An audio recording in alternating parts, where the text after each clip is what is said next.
भारत में इन दिनों बांग्लादेश के संस्थापक और बंग बंधु कहे जाने वाले शेख मुजीबुर रहमान की खूब चर्चाएं हो रही हैं। दरअसल इसके दो कारण हैं। पहला कारण यह है कि भारत के संस्कृति मंत्रालय ने शेख मुजीबुर रहमान को गांधी शांति पुरस्कार 2020 देने का ऐलान किया है और साथ ही आपको यह भी बताते चलें कि कोरोना काल के बाद 15 महीने बाद प्रधानमंत्री नरेंद्र मोदी बांग्लादेश में ही अपनी पहली विदेश यात्रा करने वाले हैं, वो भी शेख मुजीबुर रहमान की जन्म शताब्दी की वजह से। लेकिन कौन है शेख मुजीबुर रहमान, जिन्होंने पाकिस्तान से बांग्लादेश को अलग किया, लेकिन बांग्लादेश के बनने के ठीक 3 साल बाद उन्हीं की सेना ने उनके परिवार के साथ साथ उनको गोलियों से भून दिया। आपको ये भी बताते चलें कि उनके जनाजे में एक भी शख्स को शामिल नहीं होने दिया। एक ऐसी मौत जो किसी भी देश के राष्ट्राध्यक्ष को नहीं मिलनी चाहिए, वो मिली थी शेख मुजीबुर रहमान को। बताते हैं आपको उनके बारे में सब कुछ। नमस्कार, मैं हूं आपके साथ श्रेया बहुगुणा और आप देख रहे हैं न्यूज तक। 17 मार्च 1920 में बांग्लादेश के ढाका के टुडगीपाड़ा में जन्मे शेख मुजीबुर रहमान ने ही पाकिस्तान से बांग्लादेश को अलग करने के लिए सशस्त्र संघर्ष के नेतृत्व करते हुए बांग्लादेश की आजादी का रास्ता साफ किया था। आपको ये भी बताते चले कि शेख मुजीबुर रहमान बांग्लादेश के पहले राष्ट्रपति भी थे और बाद में प्रधानमंत्री भी बनाए गए। उन्हें बांग्लादेश में बंग बंधु की उपाधि दी गई। लेकिन किस तरीके से पाकिस्तान से बांग्लादेश अलग हुआ और इसमें शेख मुजीबुर रहमान की क्या भूमिका थी, आपको सबसे पहले ये जान लेना चाहिए। दरअसल 1947 में ब्रिटिश शासन से भारत को आजादी मिली, लेकिन उसी समय भारत से पाकिस्तान भी अलग हो गया। उस वक्त ब्रिटिश शासन के दौरान शेख मुजीबुर रहमान स्टूडेंट यूनियन के नेता थे और उन्होंने भी पाकिस्तान बनने का समर्थन किया था। लेकिन पाकिस्तान में उस वक्त पूर्वी पाकिस्तान, जो आज के दिन बांग्लादेश के नाम से जाना जाता है, वो था, और दूसरा था पश्चिमी पाकिस्तान, जो कि आज पाकिस्तान है। लेकिन उसी दौरान सब कुछ ठीक चल रहा था। लेकिन 1948 में, यानी कि पाकिस्तान के बनने के ठीक 1 साल बाद, जिन्ना ने उर्दू भाषा को सभी के लिए कंपलसरी कर दिया। लेकिन इसमें दिक्कत ये थी कि जो पूर्वी पाकिस्तान यानी कि मौजूदा बांग्लादेश है, वहां पर ज्यादातर आबादी बांग्ला भाषा में बात करती थी और उनके लिए उर्दू भाषा को एक्सेप्ट करना मुमकिन नहीं था। और यहीं से बांग्लादेश बनने की कहानी भी शुरू हो गई। इसी बीच 1949 में आवामी लीग पार्टी की स्थापना हुई और इसी के साथ शेख मुजीबुर रहमान भी इसी पार्टी के साथ जुड़ गए। आपको ये बताते चले कि शेख मुजीबुर रहमान की बेटी शेख हसीना आज आवामी लीग की प्रमुख भी हैं और बांग्लादेश की प्रधानमंत्री भी हैं। बहरहाल, इसके बाद पाकिस्तान से अलग होने के लिए बांग्लादेश में अलग अलग आंदोलन शुरू हुए और 1970 में बांग्लादेश लिबरेशन वॉर शुरू हो गया। हालांकि इसी बीच पाकिस्तान के जनरल अयूब खान को शेख मुजीबुर रहमान की भूमिका के बारे में पता चल गया और उन्होंने उन्हें गिरफ्तार कर लिया। इसी के साथ वो उन्हें गिरफ्तार कर बांग्लादेश यानी कि पूर्वी पाकिस्तान से पाकिस्तान ले आए।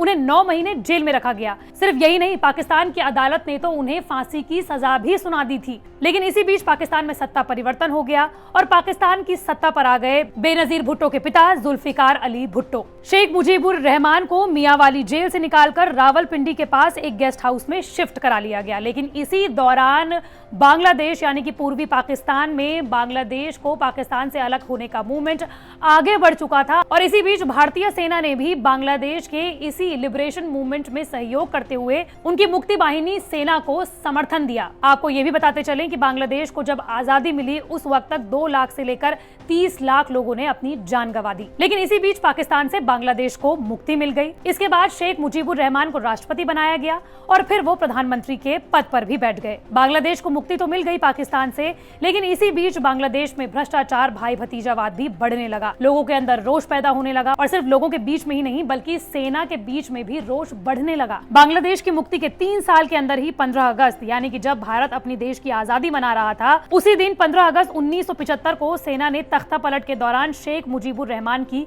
हत्या कर दी। उसकी हत्या के दोषियों में से एक का नाम था अब्दुल माजिद, जिसे बीते साल ही फांसी की सजा दी गई। बांग्लादेश के आजाद होने के बाद शेख मुजीबुर रहमान ने बांग्लादेश की सत्ता संभाली और वो बांग्लादेश में पुनर्निर्माण के कामों में लग गए। लेकिन वो कहते हैं ना कि हर पटकथा का अंत सुखद नहीं होता, किसी पटकथा का अंत दुखद भी होता है। शेख मुजीबुर रहमान के साथ भी यही हुआ। 15 अगस्त 1975 को सुबह सेना के कुछ जूनियर ऑफिसर्स ने शेख के 32 धनमंडी स्थित आवास पर हमला बोल दिया। सेना ने उन पर गोली चला दी। शेख मुजीबुर रहमान मुंह के बल गिर पड़े और नीचे गिरते चले गए। उनका फेवरेट पाइप अभी भी उनके हाथों में था और इसके बाद शुरू हुआ मौत का तांडव। सेना के जूनियर ऑफिसर्स ने उनके परिवार के एक एक शख्स को गोलियों से भून दिया। सबसे पहले उनकी पत्नी को गोली मारी गई, उसके बाद उनके दूसरे पुत्र जमाल की हत्या कर दी गई, उसके बाद उनकी दोनों बहुओं को भी नहीं बख्शा गया, यहाँ तक कि उनके सबसे छोटे बेटे 10 साल के रसेल मुजीब को भी मौत के घाट उतार दिया गया।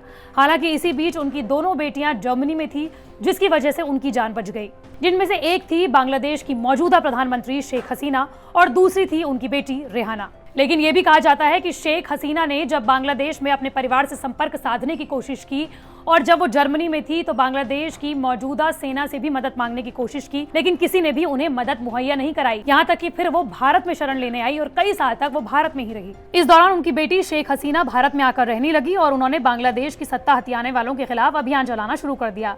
वो देश वापस लौटी और करीब 7 साल बाद हुए चुनावों में उन्होंने पहली जीत दर्ज कराई 1980 के दशक में। अब बात करेंगे 15 अगस्त 1975 के ठीक बाद वाले दिन, यानी कि 16 अगस्त को, जब सेना ने पूरे परिवार को गोलियों से भून दिया। उसके बाद शेख मुजीबुर रहमान के शव के अलावा तमाम शवों को किसी अनजानी जगह पर दफना दिया गया। मुजीब के शव को हेलीकॉप्टर से उनके पैतृक गांव ले जाया गया।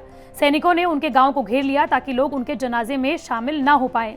सैनिक जोर दे रहे थे कि उनके शव को जितनी जल्दी हो सके दफनाया जाए, लेकिन गांव के मौलाना ने साफ मना कर दिया। उनका यह कहना था कि पहले शेख मुजीबुर रहमान को नहलाया जाएगा और उसके बाद ही उन्हें दफनाया जाएगा।